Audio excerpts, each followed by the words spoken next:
Markets hate nothing more than uncertainty.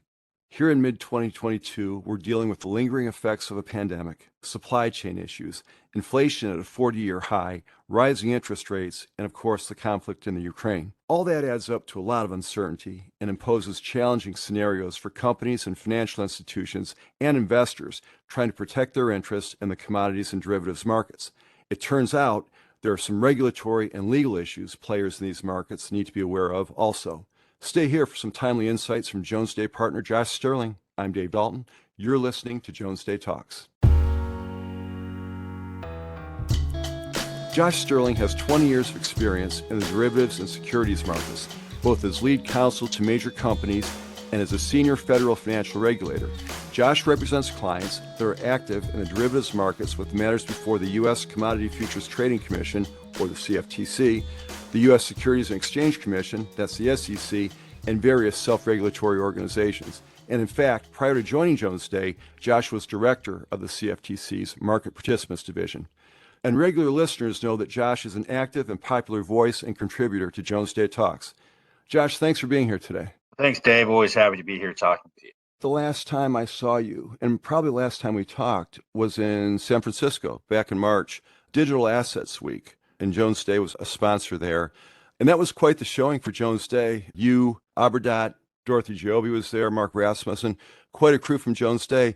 How did that event work out? It looked from a layperson standpoint. I was there kind of watching, listening, interviewing people. In fact, we got a great video from you that tracked very well. We'll link to that from this podcast. But what were your impressions of that event? Did it work out how you'd hoped? Well, yeah, Dave, I thought it was great. Anytime you can get together and learn by listening from experts, it's a good thing. And we were very happy to sponsor that program. It was put on by Joliet Media. We had a lot of people talking about where things were in March for digital assets. I think as we sit here in late June, particularly over the last 3 weeks, the story for digital assets has taken an abrupt turn. We're in an area where about 2/3 of the market value, at least of cryptocurrencies, has fallen off. But I think a lot of that conversation wasn't so much about froth, but about how the technology is really going to work over the long term, and some good lessons there. And I have to add to the murderer's row of Jones Day lawyers you mentioned, we also had Nick Witek in from Frankfurt, and make the typical joke that he flew all the way from Frankfurt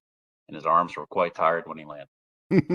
You know what? We talked to Nick also, and he was, in fact, Nick sat down with us twice, and that was kind of a last minute thing. I didn't know Nick was going to be in town, and he was gracious enough to find us a couple of slides. So anyway, more specifically today, Josh, we're talking about volatility in the commodities markets and what the risks and issues are there. And let's just kind of lay it bare. We're in a weird time right now, and markets hate nothing more than uncertainty. Here we are in the midpoint of 2022, aftermath of COVID, supply chain issues, the conflict in Europe. A lot to factor into an investment decision. Tell us what's happening, generally speaking, in the commodities markets and why. Yeah, happy to do that. The story of this year in the commodities markets is all about supply chain and supply chain disruptions. That theme began, of course, with the global response to the COVID pandemic, where a lot of the developed world was effectively shut down. That, fairly stated, wreaked some havoc on supply chains. Supply chains were normalizing, but then we had a situation earlier this year where essentially two major commodity exporting countries were more or less sort of taken off the block. In the case of Russia, due to international sanctions, which are continuing to ratchet up, there's a lot of talk about that. And then with Ukraine, which of course is defending itself from an illegal incursion by Russia, a war of aggression, and is sort of taking a lot of their productive capacity offline as well.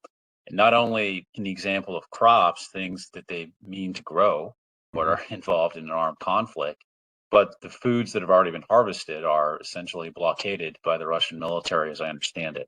So you look at two large exporters of a variety of important commodities that would include oil and natural gas, it would include coal, it would include sunflower oil, which is a major additive for cooking, and of course wheat. And there are more commodities, but those are some of the major ones. And so when those come offline, you have to look to other sources of it if they're available, or alternatives. So the example of sunflower oil, obviously the availability of that is decreasing dramatically. Hmm. So there's an increase in demand for substitutes like safflower oil and other things are experiencing these effects. And Yeah. so really we're talking about a major hit to the energy supply and the food supply. And that has a cascading effect out from their nearest trading partners to trading partners far away. And so what we'll see is a dramatic swing in availability, meaning scarcity of those things, relatively Mhm. speaking. And that is going to throw off the physical commodities markets. So the actual stuff that gets shipped or isn't shipped, I should say. And it's going to have a corresponding effect on the derivatives markets where Sure. companies that produce those things or ship or use those things go to hedge their risks and their costs. And it's Hmm. beginning to get very expensive to do that. And when I say it's beginning to get very expensive, I mean it actually has been quite expensive for several months now to protect yourself against price swings on the upside. Sure. I like the example you gave about sunflower oil a second ago. And then it's not just that, it's people finding substitutes. The way these issues kind of spider web out, nothing is potentially protected from this stuff. There are issues and implications and repercussions that no one would think of right off the bat. It never dawned on me. I don't know where sunflower oil is used, but suddenly someone's got to find something else, and therefore that market's impacted. And that's something people don't typically think about. Yeah, that's absolutely right. Markets for substitute goods are experiencing volatility in pricing and a general price upswing as well. And then there are things you don't think about. I'll give you it all, and I'll give you an example. So, Ukraine is a major exporter of important ingredients for fertilizers, Hmm. including to the United States. And so, while you would say to yourself that the upper Midwest, which is a huge breadbasket, as we all know, Right. blessed in this country to have so much good land for growing crops, you need fertilizer. And Sure. if there's not enough fertilizer available or it's prohibitively expensive, you're going to fertilize less, and that's going to affect your crop yields. That can affect your crop yields here in the breadbasket of America. So that will have a knock on effect as well. Again, we're going to see perhaps lower yields out of those plantings and harvestings, and so the price will be higher for those goods when they come to market. And so as people look to hedge the risks of that, they will have increased difficulty or cost in doing so. We're going to talk about ripple effects that you might not expect, that you didn't see coming. So there's volatility in commodities markets from things that aren't necessarily sourced from Russia or the Ukraine because people look for substitutes, et cetera, et cetera. So we're living in that kind of scenario right now. Yeah, that's absolutely right. The markets are behaving in ways that people would not have expected at the beginning of the year. That's led to increased challenges, not only to source the goods you need to run your business, but it's also led to challenges again in the derivatives markets when you go to hedge. It's becoming Hmm. very expensive to hedge. For example, the downside risk, a decrease in price when the price of the actual good keeps getting higher and higher. And the Hmm. reason for that is when you put on a hedge position, you say, okay, I need to protect against the downside risk of what I'm obligated to deliver. Right. If the cost of the good is going higher and higher and higher, then the position you have, which is effectively a short position in the market, Right. assumes that you're going to have to buy the good to deliver out at an incredibly high price. And so Yeah. there are companies out there that are facing major producers, major suppliers. They're looking at hundreds of millions of dollars of costs in terms of margin calls to keep Ooh. open their short hedge positions. That's It is exposure. That makes somebody very vulnerable, doesn't it? it really does. You need to have cash or liquid securities perhaps to be available to sort of provide to your broker to hedge those positions. And you might find a situation in which if you're looking for a credit facility or to borrow money to do that, it might be incredibly hard to do that. So what you have happening is there has been sort of a thinning out of our markets. That means that there are fewer participants in the markets. And when you have fewer participants in the market, that can contribute to larger price swings. So Mhm. think of it about it's a shallower ocean, the waves are going to be bigger, relatively speaking. Right. And so when you look at it, to extend that metaphor, when you look at the sea of the commodities markets, you're starting to see really, really high waves because there's just fewer people out there trading. And so what could happen is it's begun to happen is folks that would have to pay tens or hundreds of millions of dollars to protect themselves from price swings, exiting the market and finding other ways to hedge. Indeed, at Jones Day, we've worked with some companies on ways to sort of hedge the risks. without being in a market where they have to provide hundreds of millions of dollars of cash, borrowed or not, to keep their hedges open. And so we can achieve transactional solutions to this that are sort of tactical for a client, Hmm. frees up their cash to do other things. But the bottom line is, even if it's true that you find a way to address the problem, you're still looking to buy, sell, ship, deliver, and use commodities in a market and in an economy where they're much less available. Have you ever seen it like this before? Our listeners know about your background with the CFTC and so forth and what you've done. You ever seen a situation or an environment like this? It's got to be a tough time to be a commodities trader, let alone a Yeah. derivatives trader, right? Yeah, absolutely. So I was Sure. in government back in early 2020 when the orders came down that we were going to slow the spread by staying home and not traveling or going to work and such. Hmm. There were some pretty immediate reactions to that. The economy had been doing really well at the time, so things were freely moving. Production was up, consumption was up. And in particular, one of the spring contracts, futures contracts for West Texas Intermediate crude oil Hmm. responded in a very odd way, which Okay. was there was so much oil coming out of the ground and being refined and being available that when it would show up to be stored at the storage place for that oil, the delivery spot in Cushing, Oklahoma, Uh-huh. it was priced, futures contracts, you would have to actually give someone cash and the oil for them to take your oil. There was so little storage capacity left that it became uneconomic to provide the oil at that delivery point. And You got to so, repeat that, Josh. yeah, Make sure everybody heard that. That's yeah. astounding, that situation you just described.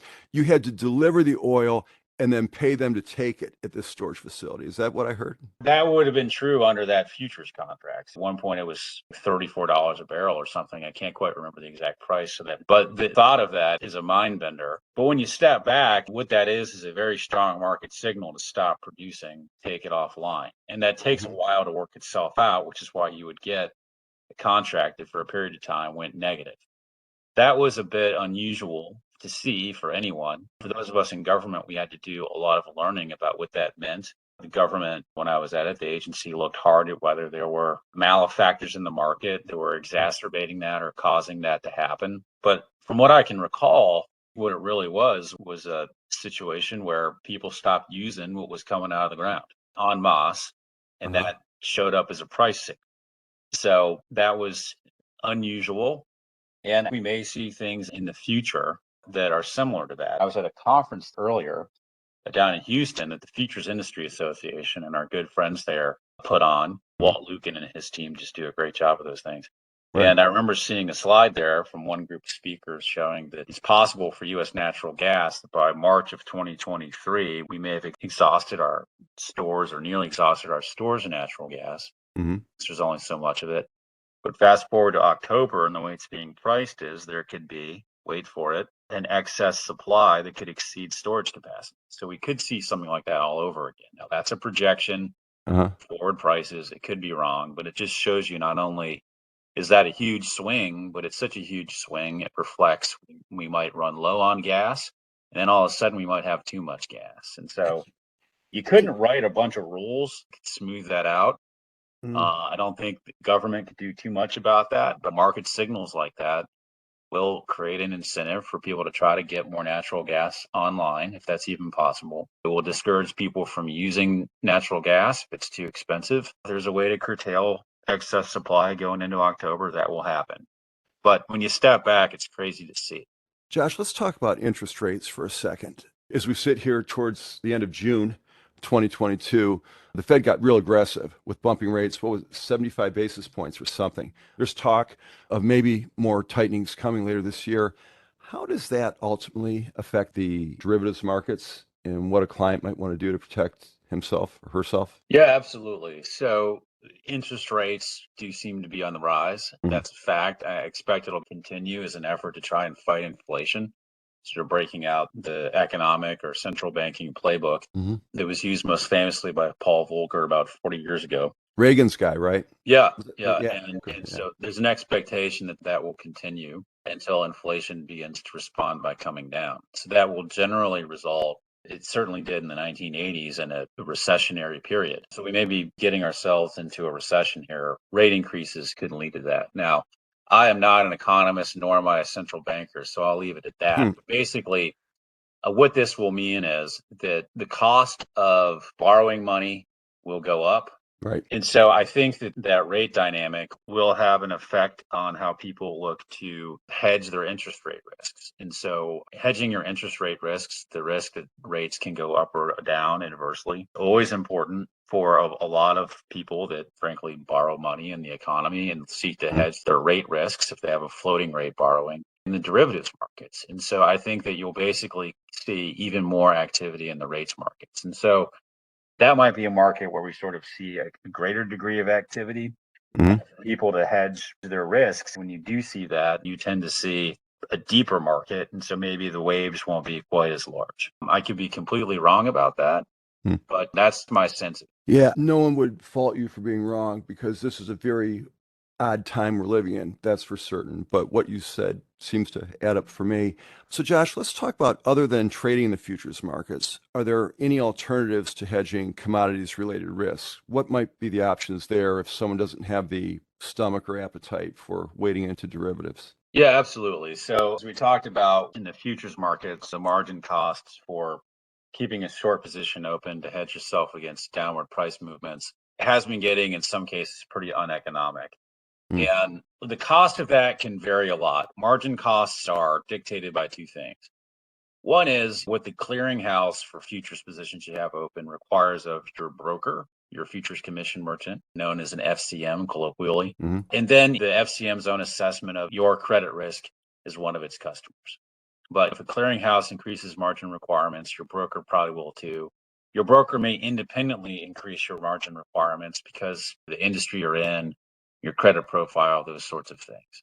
right. And so there are options that different from being in the futures market to hedge your risks. If you're a commercial company, you could instead seek to hedge your risks through a swap transaction, Mm, which would not be on a futures exchange. And if you are a commercial company, then there wouldn't be a regulatory requirement for you to margin that position to a set amount, given bank or number of banks if you're putting on multiple hedges, sort of breaking it up might be mhm, going to give you more favorable terms than a futures broker in the futures markets where they're responding to more direct regulatory requirements. So it's not to mm, say that it's free or it's cheap, but it could be more economic to do something like that. Sometimes it can be difficult though if you have a futures position on to get out of it quickly. And we've been working with some companies to sort of create offsetting positions wherein you have a trade one way that is incredibly expensive and you have a trade another way that can tend to cancel that out. So there are a number of techniques, and we actually ran through some of these in a client commentary we put out just a couple of weeks ago about uh, responding to market volatility. One thing we've seen as well, so we've talked about using swaps instead of futures, we've talked about offsetting futures positions. We've worked on this and we've seen it in the market as well. People are, instead of using futures, or in addition to using futures, entering into options trades, a little bit different and can be somewhat more economic. And so there are ways to sort of chip at this problem that it's getting more expensive to hedge. I wouldn't say any of them is a total no cost solution. They're just sort of perhaps a little bit more efficient, a little less capital intensive. And so we've had a whole team of our colleagues in New York and various money centers in Europe working on these kinds of transactions for our corporate clients. Thanks for mentioning that commentary. We will link to that also. Listeners to this podcast can find a link to the commentary that Josh just referred to, and you can go and read that. So thanks, Josh. I'd read it. It was quite good. So I'm glad we're bringing it back up to the surface. That's terrific. Let's talk about possible red flags. It's hard enough trying to run things and operate efficiently and so forth in this sort of market. But I'm certain there are kinds of activities could give rise to a CFTC exam. What might that be, or what should people be careful about? Yeah, no, thanks for that, Dave. And certainly that's another part of that commentary. So you sort of have the everyday risk of, well, it is getting very expensive to hedge out there. What are alternatives? And we just talked about that. Trying to do an offsetting position using options, getting out altogether, or to a great extent using swaps. Hmm. And so there is a increased risk of CFTC enforcement. And I think there's an increased risk of inquiries about trading activity by the exchanges on which you trade. So the Hmm. futures exchanges. And I was actually on a panel at that FAA conference in Houston with representatives of two of the major exchanges, CME and ICE Futures US, and we talked about that. And their expectation was, and it was the sense of others at the industry, that there probably will be more investigations of trading activity. And that's for a few reasons. As we've talked about, the markets are thinner, there's more volatility, so you sort of have larger waves and shallower seas. And whenever you sort of see outsized trading activity in a thinner market, that can lead to more questions about what's going on there. And the questions that regulators will be asking sort of go around all the classic issues about whether this is an orderly and fair market. So is someone trying to manipulate the price? They're trying to manipulate the price during the trading day, during the closing period, the last 15 or 30 minutes when prices are being set and the trading for the day is shutting down. So are there efforts to manipulate? Are there strategies going on that are intended to disrupt the orderly functioning of the market? So is someone engaged in the most commonly known these days version of disruptive trading, which is called spoofing? Are they trying to move the market in one way, Right, by putting in a bunch of orders they never mean to execute while they're sort of sneaking in on the opposite side of the market to get the benefit of that fake activity? So is there sort of any disruptive strategies going on in the market? To look very closely at that. Another thing people don't always think about in the derivatives markets, but I think regulators will look at, is, are people trading on the basis of material, non-public information? Is there insider trading? And insider trading is still a new concept in the futures markets, borrowed from the securities markets where, look, it's stocks, it's bonds, they have intrinsic value. Those are capital appreciation markets, capital raising markets. So, people shouldn't try to profit on things they know about an asset. right. Derivatives markets are price discovery markets. How much is something going to cost? hmm That's really it. And so if you're trying to figure that out, you would normally want all available information in the market, including stuff that not everybody knows. That is being tested. It's been tested over the last 10 years or so since Dodd-Frank. And so regulators will be looking closely at, okay, who are the large actors in this market right now? What has their trading activity been? And what's the basis for that trading? Are they getting information from others in the market that had a duty not to disclose it? And are they trading on that basis? So basically taking the classic insider trading theories of misappropriation and applying it to the derivatives markets. That's been done in a few cases in the last 12 years. Or they might be looking, as they've done more so in the last couple of years, at, are you taking that information and giving it to someone else? Are you tipping somebody else? Is someone using that tip in a way to trade and profit? There's going to be a lot of policing around that. Regulators are very interested in that. It's not only the derivatives exchanges that are going to look at that, but it's the CFTC as well. And finally, you can criminally violate our commodities laws. And so you'll see U.S. attorneys' offices involved too. That has been the case in the past. Well, the insider trading thing, you said it very well, but I always associated that with the equity markets, the stock markets, and so forth. It never dawned on me, and there are always bad actors out there, so I guess I shouldn't be shocked, but I'd never heard about that in this context. What can someone do to stay out of trouble? Everyone wants to stay out of trouble. What do you do to make sure you stay clear in terms of your practices and internal controls and so forth? What should a company do? From my time in government, I observed among companies that I was responsible for regulating different cultures and different hmm tones to the top about the extent to which we're going to follow the rules. Some organizations I used to regulate, my sense was, may have looked at things as, well, it's simply a cost benefit analysis. Is the cost of a penalty 3 years from now less than the cost of me paying to implement a program to follow the rules better today? Ah, And so okay. if it's economic to take the penalty later, we'll just do that. I literally saw that once in a communication from a Jeez. company when I was in government. And that obviously got walked over to the Division of Enforcement. That. It became a Wow. focus. Other people really do mean to get it right. And when you talk to the management of those companies, that attitude permeates down to the trading desks as well. And so really having the right attitude and the right tone at the top is very important. And the way you achieve that is through good training and good education of your traders. And when I say traders, I'm not just talking about hedge funds and banks. Some of the largest trading platforms, desks in the world are at corporates hmm and not just in the agribusiness or the oil industry or something. They're everywhere. And educating your traders on what's right, what's wrong, and the evolving views of the regulators and the prosecutors out there showing people some ripped from the headlines examples of people being criminally prosecuted for engaging in manipulative or disruptive trading or insider trading is a very effective way of communicating that. My understanding is that the tools companies have to surveil their own trading to look for red flags has dramatically improved over the last decade.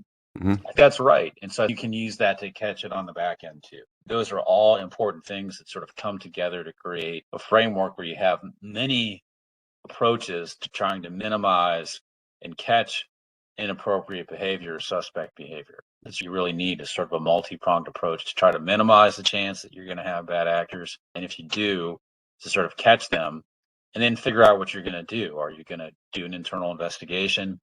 Are you going to report the wrongdoing to the government in advance so you get self-reporting credit for any investigation that comes down the line?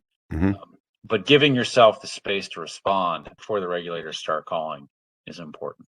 This, Josh, as always, has been very informative. We could probably leave it right there. But I always ask you when we close, is there any key takeaway, anything else you want to say? Is there one thing a listener to this program should go away with? Yeah. Well, I'm pretty confident that those listening who have been and are in the commodities and derivatives markets today don't need me to tell them that it's really volatile and that's putting stresses and strains on how they trade. So you never come to the Jones Day Talks podcast for advice on how to put on economically sensible trading strategies. Right. So, yeah. We stay in our lanes here at Jones Day Talks, right? That's right. What I would say is the things I worry about the most, and indeed what we're engaged in some investigations of our clients, is taking those steps to try to identify where your weaknesses are in your compliance and control framework and really try to work hard to get ahead of any problems in derivatives tradings that you might have. And if those problems do arise, to be able to sort of respond to them with a really good and crisp playbook. And so we've seen cases recently where the CFTC is charging companies with making false statements in the course of trying to close out an investigation or to try and get a new product or new strategy approved. One way you can really lose credibility going into dealing with the government is if you're sort of speaking to them too fast and without all the facts and without being clear about what you know. And so I really think there are two messages here. One is continue to focus on all the tools you have available in your organizations to sort of try to prevent a violation of the rules or the law from happening. That's one. And I would say the second one is if you do have a situation where you think that there's a possibility that the rules or the law has been broken, really try to have a centralized playbook that allows you the space to gather the information and to respond to the regulators in a complete way. It's very clear that you're telling them what you know and what you don't. So you want to have a really crisp playbook on how to respond so it can go as smoothly as possible. Nobody wants to be in that situation, but if you are, you want to get out of it in as clean a way as possible. For sure. Josh, stellar as always. Thanks so much for your time today. We'll leave it right there. But I have a feeling we're going to talk again soon, right? Anytime. You've got a blank check with us, my friends. So let us know when you want to talk more about this or anything related. And you're always a great resource for our listeners. So Josh, thanks so much for being here. Thank you. You can find a complete biography and contact information for Josh Sterling at jonesday.com. While you're there, be sure to visit our Insights page for more podcasts, plus videos, publications, blogs, and other timely content and information. Subscribe to Jones Day Talks on Apple Podcasts, Spotify, and wherever else you find your podcasts, which is almost everywhere. Jones Day Talks is produced by Tom Condolis. As always, we thank you for listening. I'm Dave Dalton. We'll talk to you next time. Thank you for listening to Jones Day Talks. Comments heard on Jones Day Talks should not be construed as legal advice regarding any specific facts or circumstances. The opinions expressed on Jones Day Talks are those of lawyers appearing on the program and do not necessarily reflect those of the firm. For more information, please visit jonesday.com.